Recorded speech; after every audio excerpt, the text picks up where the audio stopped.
telopolo taona tao anatin'ny ramandriaka, tao anatin'ny violence, tao anatin'ny fifamonoana sy ny viol amin'ny endriny maro samihafa. Izay zany no fakafakaitsika eto momba ny tany iray atao hoe Goma, izay ao amin'ny faritra atsinanan'ny Repoblika Demokratika ny Congo. Tonga soa atao fahatarana zany foresanty aty Canada indray ianao. Amin'ity volana febroary ity no fankalazana ny fetin'ny noara izany eran-tany, ka dia manararaotra aho zany manazava ny zava-misy ao amin'ny Repoblika Demokratika ny Congo.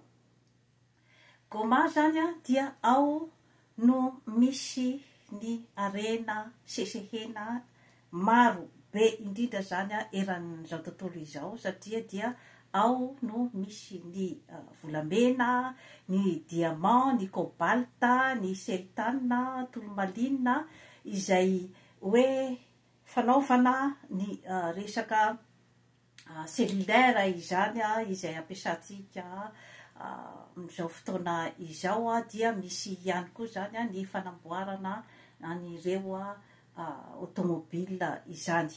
Goma moa zany dia lay frontière manasaraka ny Rwanda sy ny Repoblika Demokratika ny Congo. Amin'izao fotoana izao zany dia nirongatra indray zany ny ady izay ifanaovan'ireo tandro atota ireo, dia ny Repoblika Demokratika ny Congo izany sy ny Rwanda. Nanomboka io disadisa io zany tamin'ny génocide ny Tutsi tamin'ny 1994, izany hoe nisy ny famonoana variraraka natao an'ireo foko Tutsi tao Rwanda zany nataon'ireo Hutu. Tamin'izay fotoana izay zany dia nandositra ireo foko Tutsi ireo zany ny akamaroany nandeha namonjy an'io Goma io.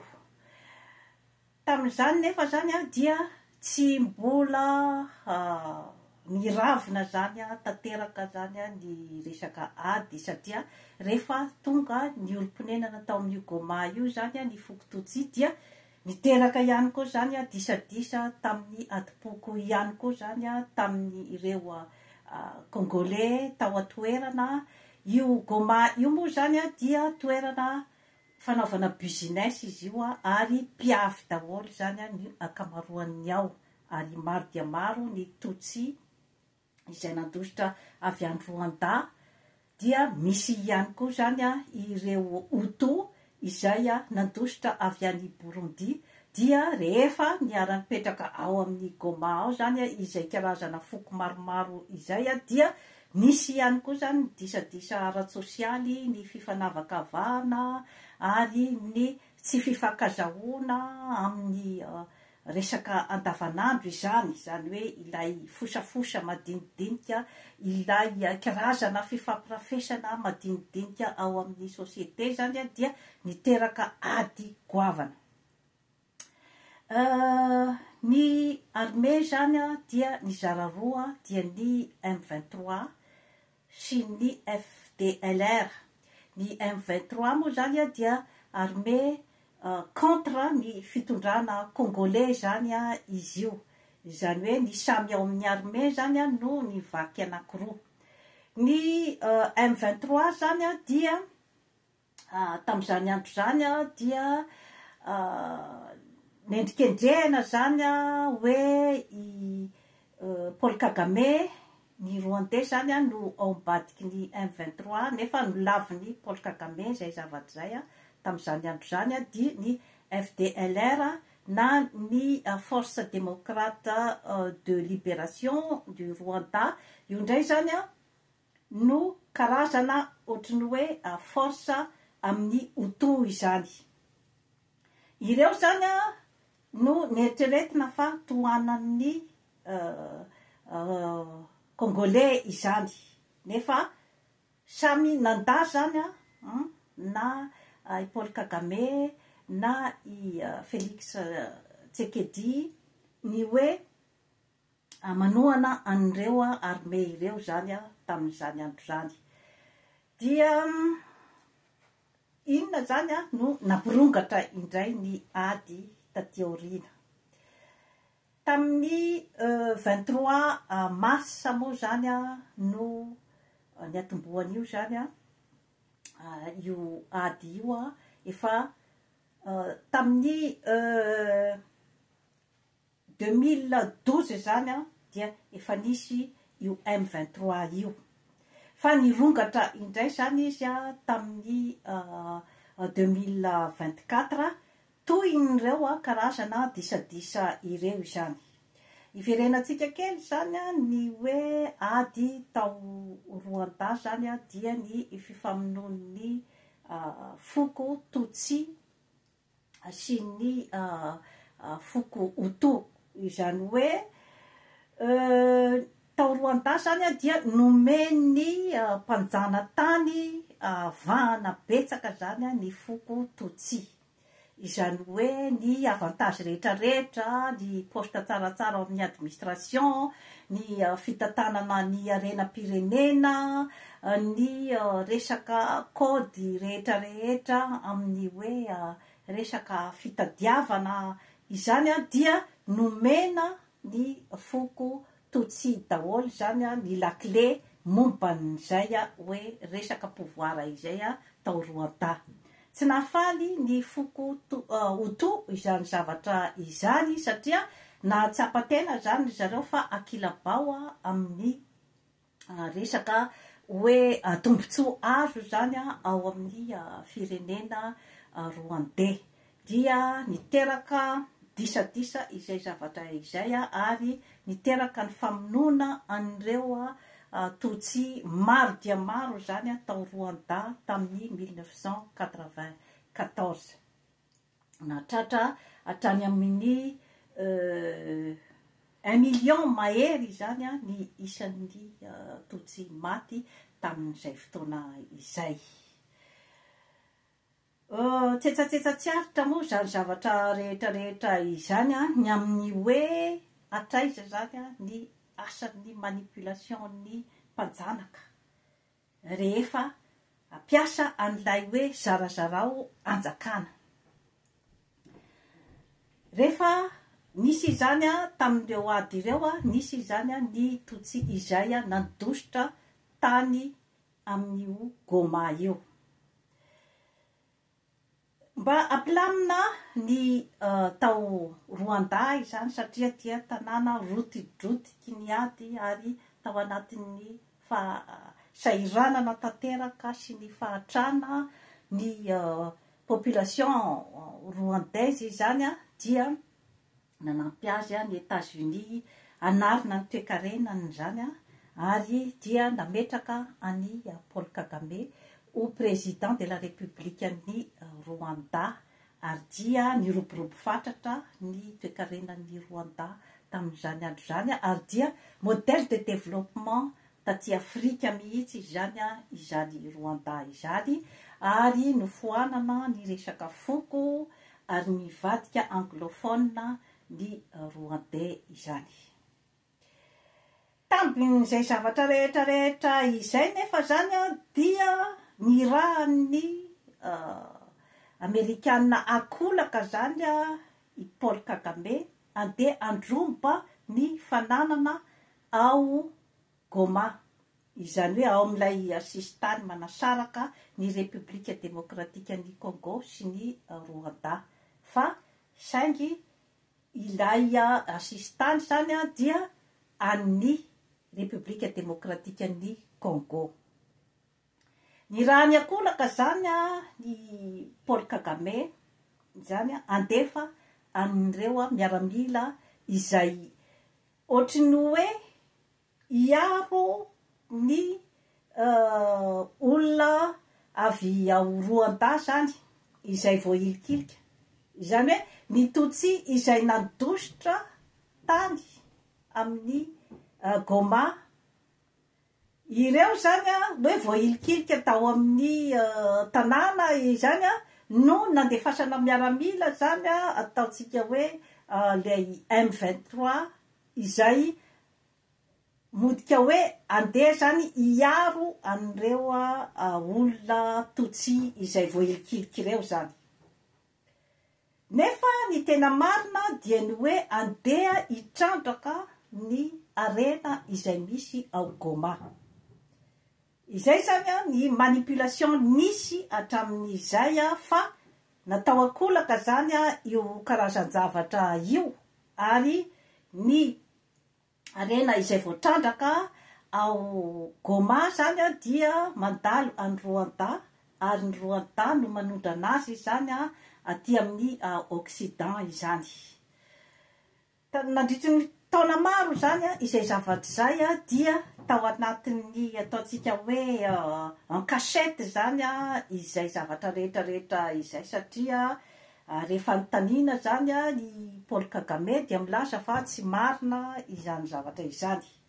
Miseho miariary nefa ny toe-javatra ary ny agravy tamin'ny Décembre 2024 izay nahafatesana olona maro dia maro, satria nandefa karazana renfort zany ny Rwandais, nandefa ny M23 andromba indray zany anio Goma io, ary tena mieritreritra mihitsy zany ny hoe ambabo an'ilay toerana.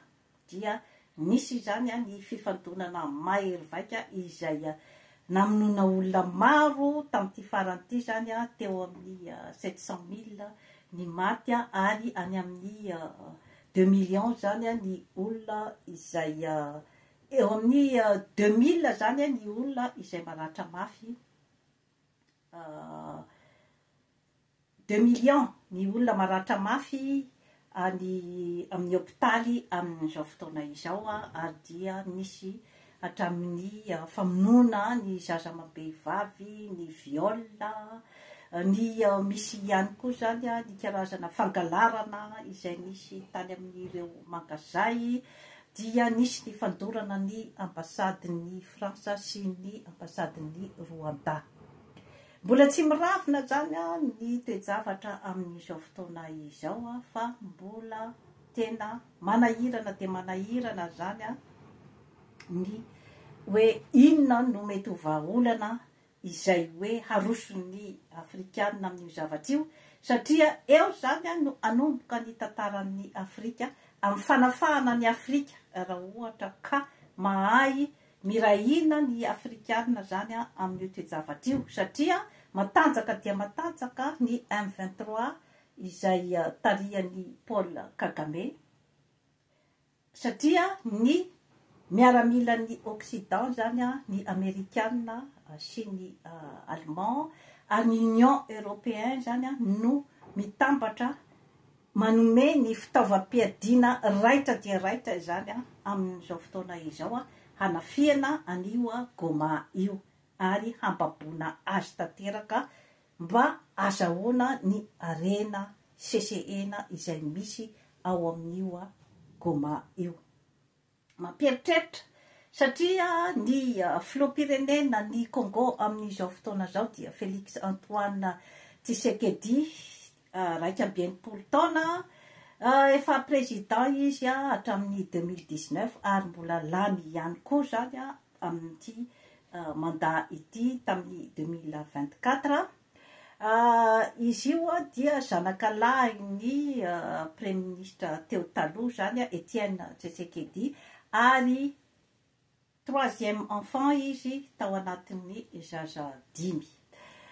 Mampieritreritra satria ohatrany tsy de misy fihetsika loatra izany ataon'ny filoha congolais amin'izao fotoana izao zany anoherana anio fanafiana ataon'ny Paul Kagame io, ary mampametra-panontaniana hoe izy hoe iray tsy kombakomba ao ambadikin'io resaka fandrobana io, raha ny hoe resaka eno zany dia ny Rosianina te anampy azy zany mba ikontrena zany ny miaramila M23 izay alefan'ny Paul Kagame, kanefa dia laviny amin'izao fotoana izao, satria ny Frantsay zany mandrara azy tsy apiditra ny rosianina anampy azy zany amin'io resaka io satria ny frantsay koa zany dia ao ambadiky ny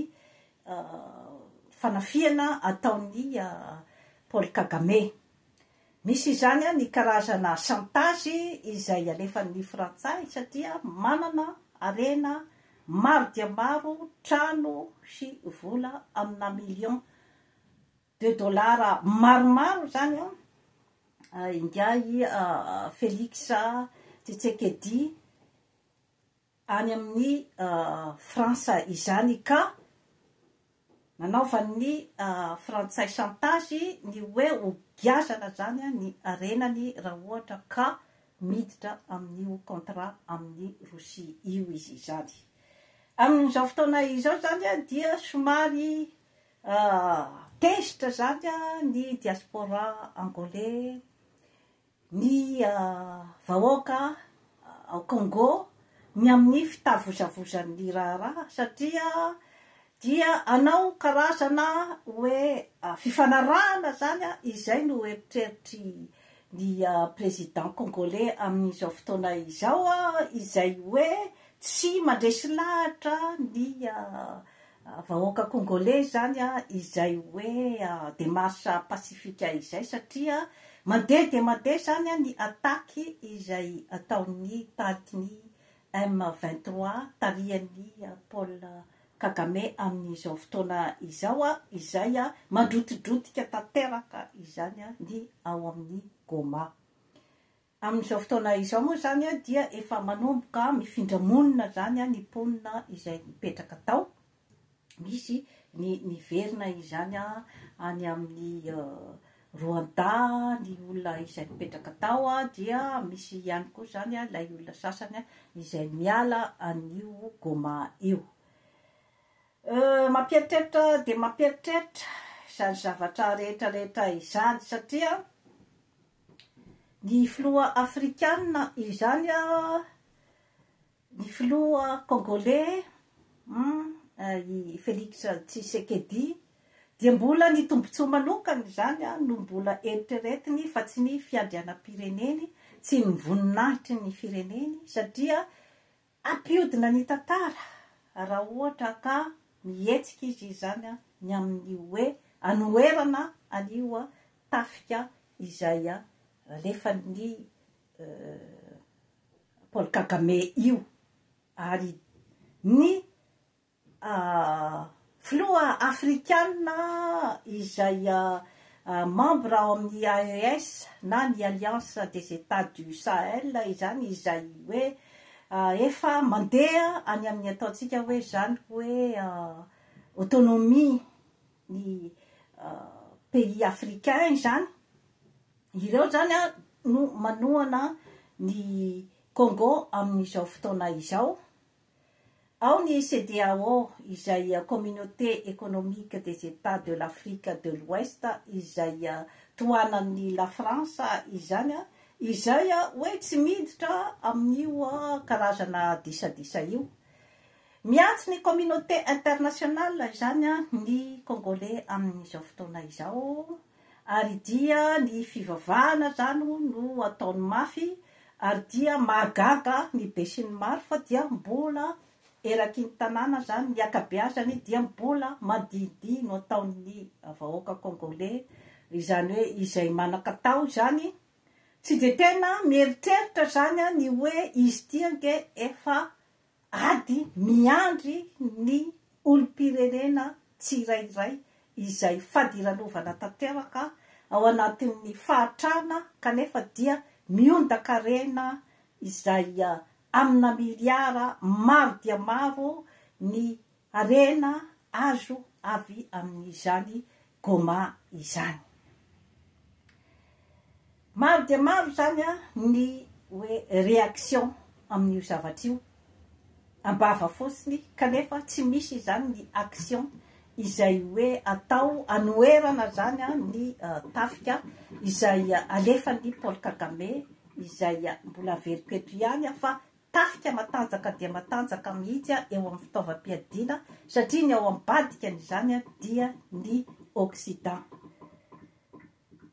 eo zany a no hapisy ny fiovan'ny tantaran'ny Afrika raha ohatra ka mifoha zany a ny Afrikanina anavitra anampy ny Repoblika Demokratika ny Congo.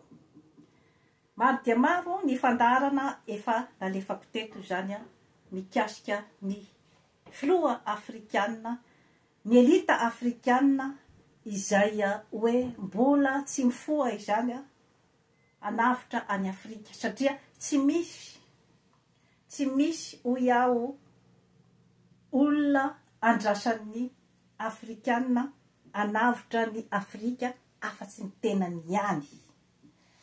Ao anatin'izany ihany koa tsy misy ny olona afaka anavitra ny Madagasikara raha tsy ny malagasy ihany.